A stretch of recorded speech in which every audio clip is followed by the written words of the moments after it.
Tonight I want to express again my appreciation for your presence, especially those who are visiting. As Howard indicated, there are several visitors, and some of you, maybe most or all of you, have driven some distance to be here, and that is certainly encouraging. And on behalf of not only the congregation, but of myself, I want to express appreciation for that. It's so encouraging to see people who love God, who love one another, and want to spend a Friday evening together, just opening up our Bibles and studying God's Word together and being encouraged in that study. And so let's get to it. Turn in your Old Testaments with me tonight to the book of Job, if you will. Job chapter 1. We want to use the text of Job as the text for our lesson this evening. If this were a Bible class and I were opening up to the floor for questions, I might begin this way by asking you in one word to describe Job. Probably the first word that would come to mind to many people would be the word patience. The New Testament speaks of the patience of Job, and we certainly many times look to him because of the patience, the endurance, the steadfastness that he had. Someone may say faith. That Job had a deep faith and trust in God. Though he did not understand what God was doing or allowing to be done to him, he still maintained his faith. But there's another word that would describe Job, and that's the word that we want to focus on this evening, and that is character. Character or integrity is the word that's going to be used in the text. That Job exhibited profound character. We're going to see through tonight's lesson what you already know from the book of Job is that Job was a man of tremendous character. And we're going to see how that came about and in the different circumstances in which that character was demonstrated as a model for us. That we can learn from the patience of Job, from the faith of Job, but tonight let's learn from Job's character so that we can, like Job, be men and women of character. We understand what character is. Someone has defined character as what you are when nobody's looking. Someone else has refined that definition by saying character is what you are when nobody but God is looking. Another definition or maybe explanation of character, someone has said your reputation is what people think of you, but your character is who you really are. God demands that we be men and women of character. And let's look at Job as an example of that. Look how the book of Job begins. Job chapter 1 verse 1 says, "There was a man in the land of Uz, whose name was Job, and that man was blameless and upright, one who feared God and shunned evil." A couple things about that description of Job in verse 1. We understand this book to be written by inspiration, and so ultimately that description of Job comes from God Himself. But that's further reiterated a little bit later in this chapter when those words will come directly from the mouth of God. In speaking to Satan about the character of Job, he'll use the exact same words: upright, blameless, feared God, and shunned evil. That's a wonderful description of somebody's character, isn't it? But even more wonderful of a description considering who it came from. God Himself. A good little exercise, it might be a little frightening exercise, but it'd be a good one anyway. What if there were a book of the Bible written about you? Instead of the book of Job, we're talking about the book of Ken. How would the book of Ken, chapter 1, verse 1, read? How would God describe me? There was a man named Ken who lived in the land of Orlando, and he was... It's a little scary to think, isn't it? How would God describe me? Because we know a couple things about that description. Number one is, it would be absolutely accurate. You can fool some of the people some of the time, but you can never fool God. Amen. It would be absolutely accurate, and it would truly reflect mine and your character. And so here's Job. This man, and we understand it goes on to describe not just his moral character, but it describes his situation. We're introduced, the man has several children, had a tremendous amount of wealth, and you know how that story goes. Almost instantly, everything is taken away from him. Taken away from him by the hand of Satan. Satan comes to God in Job chapter 1 and says this. Job chapter 1, begin in verse 8. The Lord said to Satan, "Have you considered my servant Job? There is none like him on the earth. He is blameless and upright, one who fears God and shuns evil." Satan answered the Lord and said, "Does Job fear God for nothing? Have you not made a hedge around him, around his household, and around all that he has on every side? You've blessed the work of his hands, and his possessions have indeed increased in the land. But now stretch out your hand and touch all that he has, and he will surely curse you to your face." Satan, after hearing this description of the character of Job, says, well, sure, Job's a good guy, because he's got it good. It's easy to be good when life is good. And so Satan says, you want to find out who he really is? Take all that away from him. And in that sense, Satan was right. You want to see who he really is? Don't see him on his best day. Let's look at him on his worst day. And so the first lesson that we see and learn from Job and how to ourselves be men and women of character is that when we are faced with adversity, we must maintain our character. Robert Freeman is quoted as saying, "Character is not made in a crisis, it's merely revealed." And so Satan was right when he said, you want to see who Job is? Take away all of the blessings. Take away all of the good stuff. Then you'll see who he is. Now, where Satan was dead wrong is who Job really was. Well, you know the story. The worst day of Job's life. Everything is taken away. One messenger after another. The first messenger doesn't finish what he's saying in the delivering the bad news when a second messenger interrupts. And then a third messenger interrupts him with increasingly bad news. And in the course of one horrible day, Job's lost everything. All of his possessions, all of his wealth,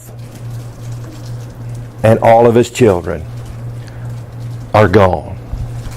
But look how he is described now in Job chapter 2. After the worst day, when he's lost everything, Job chapter 2 verse 3 says, "Have you considered," this is God speaking again, "have you considered my servant Job, that there's none like him on the earth, a blameless and upright man, one who fears God and shuns evil, and still he holds fast his integrity, although you incited me against him to destroy him with my cause." So profound that Job is described in identical language before and after this adversity. We see who Job really is in his worst circumstances. Because again, Satan in one level was right, that a man's character is really revealed not on his best day, but on his worst day. It's easy to be good when everything's going right. But what about when you have those lousy days? That's when we really see who we are. In the book of James, chapter 1, hold your finger in the book of Job, we're coming back, but go over to James chapter 1. James talks about the trials of life. James chapter 1 verse 2, he says, "My brethren, count it all joy when you fall into various trials, knowing that the testing of your faith produces patience. The testing of your faith. Testing can mean two things. Number one is it can be the idea of making something better and stronger. But there's also the idea that it reveals something. The testing of your faith. The testing of your character. How do you know? How do you know what your character really is made of? Well, let me ask you another question. How do you know that a boat will float? The best test there is to push it out into the water. Now you can look at it, you can examine it with lights and all kind of different things, but the best test there is push it into the deep end and see if it'll sink or if it'll float. How do you know that your faith is really strong and really rooted? The best way is for it to be put through a test. To have those bad days. Maybe not as bad as Job's, but we all have those days. And on those days our character is really revealed who we really are. And let's pause on those bad days and see what we can learn from what adversity teaches us about our character. Because we all have those days, don't we? I'm going to tell you about a day I had. This was several years ago. We hadn't been married long. Blake, our oldest, who's now 30, was a baby at the time. So that tells you kind of how long ago this was. I was living we were living in Coleman, Alabama, and I was working in Decatur, which was about 35-40 minutes north of Coleman. And I had driven to work that morning, and as I pulled into the parking lot of work, my car just died. I mean, no warning, no sputtering, just instantly died. I was able to kind of coast into a parking place. And I was fortunate enough there was a garage right across the street from where I worked. And so I went in and I called the garage and told them what had happened, that I was at work, and if they could get a tow truck to come tow my car and then work on it. They said, yes, we'll do that. They called a little bit later and said, we figured out what happened. The timing belt broke. And when the timing belt breaks, everything just stops. Can't work without it. But they said the good news is that's a relatively easy fix. We'll have that thing done by lunch. Famous last words from a mechanic, right? We'll have it done by lunch. Okay. Well, at lunchtime I called and they said, well, we've run into a little problem, Mr. Chapman. The timing belt's no problem, but it takes a special wrench, and only Ford Motor Company has that wrench, and so we're going to have to borrow one from the Ford dealership. And so it's going to take a little bit longer, but we'll have it done by the afternoon. I said, well, now I get off work at 4. He said, oh, 4 is no problem. We'll easily have it done by 4. Again, famous last words.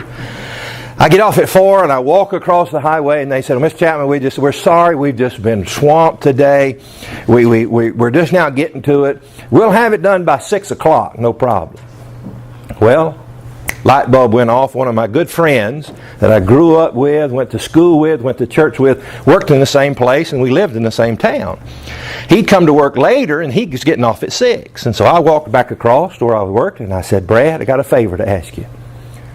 Can I drive your car home and you drive mine home at 6 when you get off? Sure, be glad to. So I took his car, drove it back home, got there, and I just knew. I thought, well, I better call. So I called that mechanic. Oh, Mr. Chapman, we're so sorry. We ran into a little bit of problem. We'll have that thing ready first thing in the morning. Great. Now what am I going to do? I've got Brad's car. He's stuck at work. And so I tell Deidre, I said, there's nothing else I can do. I've put Brad in a bad situation. I got to drive back to Decatur to get Brad. She said, well, I've been stuck in the house with this baby all day. I'll go with you. So we put Blake in the car seat in the back. She got in the passenger seat, and we started driving up the interstate to Decatur. We got about 20 miles outside of Decatur, and the red light on Brad's car lit up. Steam billows out from under the hood. His car's overheating. I left out an important point. This is July in Alabama. It's hot. So we pull over the side of the road. The baby's crying. We're miserable. It's so hot. Finally, a Good Samaritan stops, gives me a ride to the next exit. I get to the gas station there, and I fill up every bottle they had with water. He was kind enough to drive me back down the interstate, circle back around the next exit, drop me off. Put water in Brad's car, drove it, got it going a little bit more. Got up. By this time, it's about 6:30, 7 o'clock. Brad got off at 6. Now, this is before the days of cell phones or anything, so I haven't been able to tell him what's going on. I get to this place where we work. It's closed. Brad's nowhere to be seen. I've got his car. So I walk across the street to the gas station, got the payphone, picked up the payphone, called his house. His mother answered the phone. I said, "Is Brad home?" She said, "No, I guess he's on his way home from work." And I said, "No, he's not.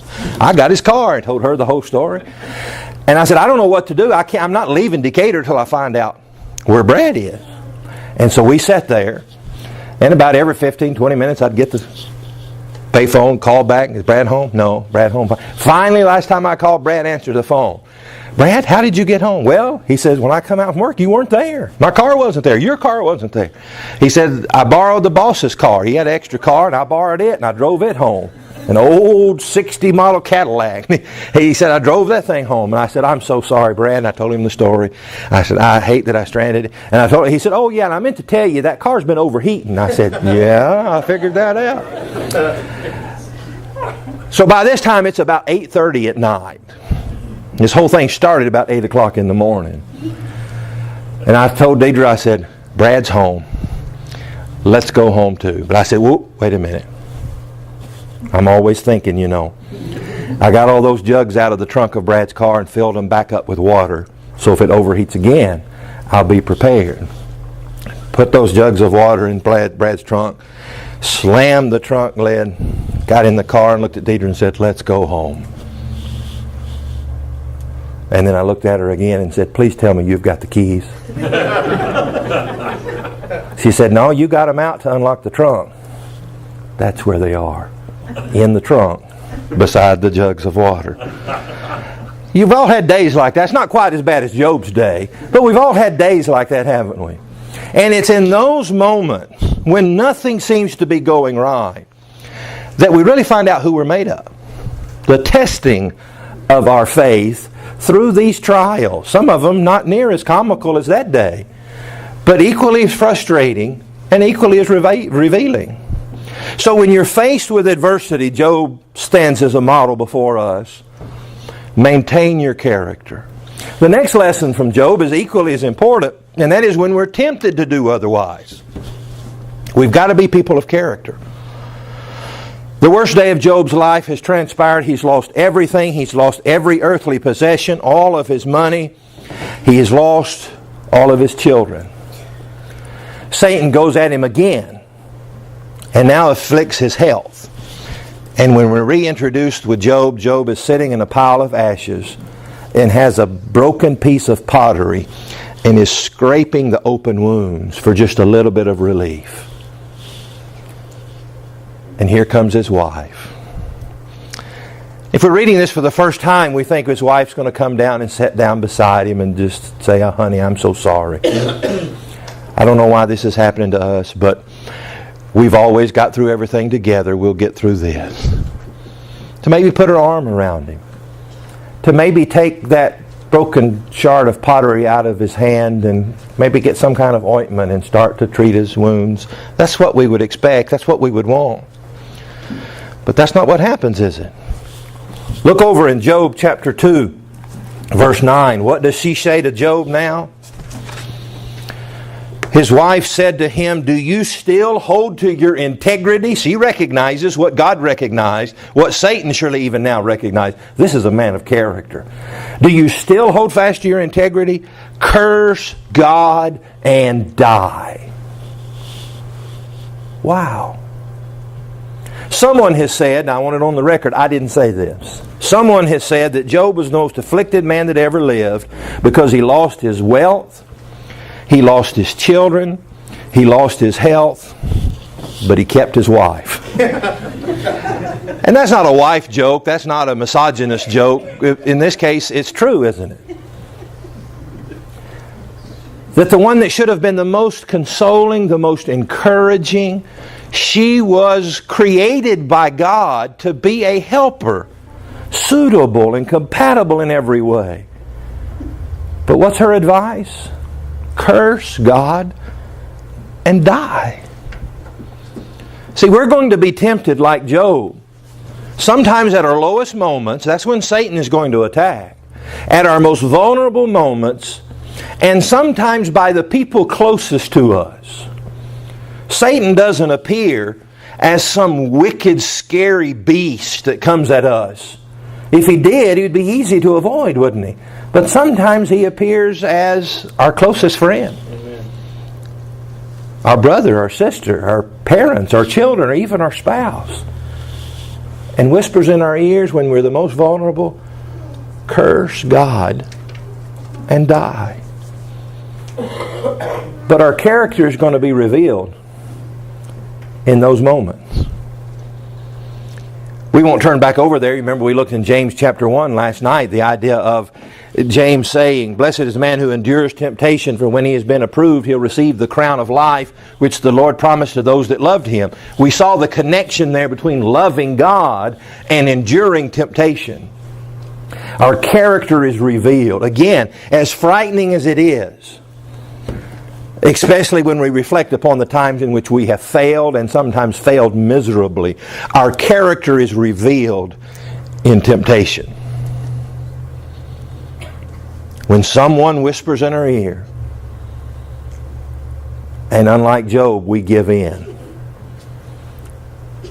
we find out, God finds out who we really are. We found out who Job really was. Are you still there in Job chapter 2? Job chapter 2 verse 10. "But he said to her, you speak as one of the foolish women speaks. Shall we indeed accept good from God and not accept adversity?" And the writer inspired adds this, "In all this Job did not sin with his lips."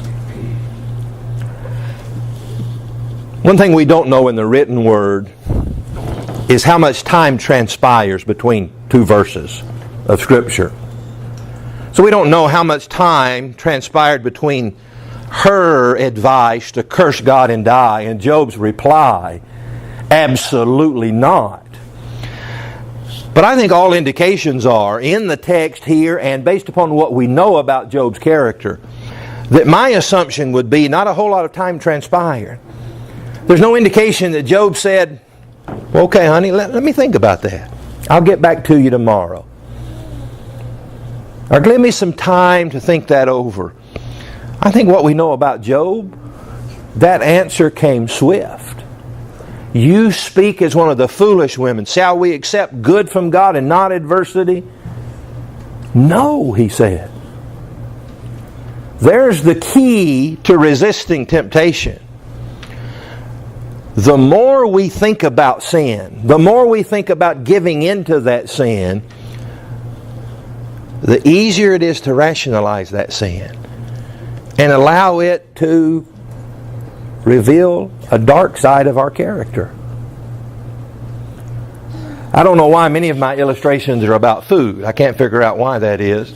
But if you've ever on a diet and somebody brings that dozen Krispy Kreme donuts in when you're on the diet, we all know the best approach, isn't it? Is it to leave them sitting there on the counter? Or is it to get rid of them? And by get rid of them, I don't mean to just get them out of the house as quick as you... We understand the right approach, isn't it? The longer they're there, the easier it's going to be to give into it. The proverb writer put it far more poetically than I did just now when he says, "Can you take fire into your bosom and not be burned?" Resist that temptation. Love God more than you love that sin. And say absolutely not. So our character must be maintained when we face adversity. In fact, our character is going to be revealed when we face adversity. Our character is going to be revealed when we face temptation. And we must be men and women of character when that happens. But the last lesson that we see from Job is that when everybody else, or at least it seems like everybody else, is given up and given in, we have to let our character show. Turn over to Job chapter 21. Job's friends if he can call them that. They come to him, and they have this kind of a roundabout talking about why this is happening, trying to figure it out. They're all amateur theologians, and they're trying to figure out why is this happening. And they're saying, Job's had to be your fault. And Job said, no, I really haven't done anything that bad. I'm kind of a good guy. I don't know why this is happening to me. And Job sees, not in some haughty, arrogant way, but he sees that he is a man of character, and all of this is happening. But yet he looks out his window at all the wicked people.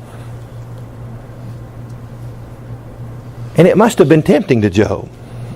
Look what his observation is. Job 21, beginning in verse 7. Why do the wicked live and become old? Yes, become mighty in power. Their descendants are established with them in their sight, and their offspring before their eyes. What had happened to Job's descendants? A righteous man. Here are these wicked people that he can see. Their kids aren't affected. Verse 9, their houses are safe from fear. Neither is the rod of God upon them. Their bull breeds without failure, their cow calves without miscarriage. They send forth their little ones like a flock, and their children dance. They sing to the tambourine and harp. They rejoice to the sound of the flute. Job sees all that's happening to him as a righteous person, and he looks out at all of these wicked people that seem to be prospering, and it just doesn't seem fair. But I remind you of the words that we read earlier. In all of this, Job did not sin with his lips. He couldn't figure it out. Why this was happening to him. Why there were so many wicked people who seemed to be getting away with it. In this life at least. But Job didn't let those questions, those even doubts that he may have, he didn't let the flood of wicked people around him sway him. But it's not easy. For most of us at least, it's not easy to be different. It's not easy to swim upstream against the current. Let me illustrate this. Growing up and living most of my life in Alabama, if you fly commercially out of Alabama, there's some kind of law that you have to go through Atlanta to get wherever you're going. You have to go through the Atlanta Hartsfield International Airport. I don't know if you've ever been there, but it's an experience. It's one of the busiest airports, not only in this country, but in the world. I was flying through there one time, going to a meeting, I don't remember where, but I had a very short layover in Atlanta, and so I knew that I was going to have to hurry to make my connecting flight, landing at this gate and taking off at this gate. It's my firm belief, though I have no evidence to prove it, it's my firm belief that there's a whole team of people who work for Delta Airlines whose sole job is to make sure that those two gates are as far away as possible. That if the computer automatically generates you're landing at gate A1 and taking off at gate B3, somebody goes, oh, no, we can't have that. And so they reroute you to gate Z74. Well, that's the way it was this day. I had a short window of time, and the gates were as far away as possible. And you may not have guessed this about me, but I don't slip through a crowd easily. And so I got on the plane landed, I had my carry-on in one hand, my satchel with my Bible and my notes and my computer in the other hand, and I was in the runner's position. As soon as they opened that door, I took off, went to the end of that little runway, took off left through the concourse in the airport. Maybe some slight exaggeration in my next 2 points. That particular day, the entire population of Georgia was in the Atlanta airport. And they were all going the opposite direction of me. And I was pushing through them, hitting them, and I don't know how many times I said, I'm sorry, oh, pardon me, I'm sorry, oh, I'm sorry, that'll heal. And it just pushing my way through. And more than once, the thought occurred to me to just turn around and go with them. I didn't know where they were going. But even as big as I am, all I'd had to do was do this. And they'd have pushed me through that airport. It would have been that easy. You ever feel that way spiritually? That this world is growing increasingly wicked, not just into the depths of the depravity, but in the number of people who are rushing headlong into it. Amen. And you're that one person trying to go against the stream. And be honest. In your darkest moment, you thought about just turning around and going with them. It'd be so much easier. But Job forever stands as a man of patience, of faith, and of character, and teaching us that when everybody else gives up and gives in, we can still be people of character. Because understand this, your peers, your friends, your family, even your enemies, they don't determine your character. You do. We can, as Paul encouraged the Philippians, we can let our light shine in the midst of a crooked and perverse generation. In fact, the darker it gets, the more a light is needed, and the more light it will let off. And so be people of character. Be like Job on your worst day. Find out who you really are. When faced with temptation, you'll see who you love or what you love more. And don't ever give up, no matter who else gives up and gives in. You can do it. Job didn't have any superpowers. There was nothing in his DNA remarkably different than yours and ours. He was just a man, like we talked about Daniel last night, who made the decision to serve God no matter what. How would your book read? Blameless and upright, fear God, and shuns evil.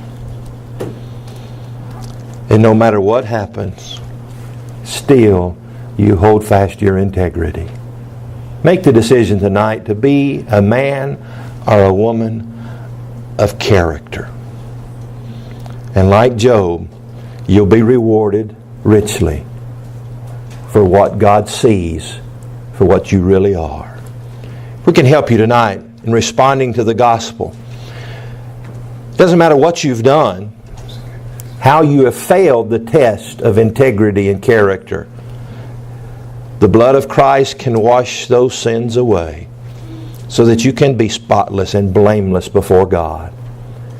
And that you can begin through repentance, through the cleansing that was afforded you through baptism, to be a person of character tonight. If we can help you in any spiritual way, let it be known right now as together we stand and as we sing.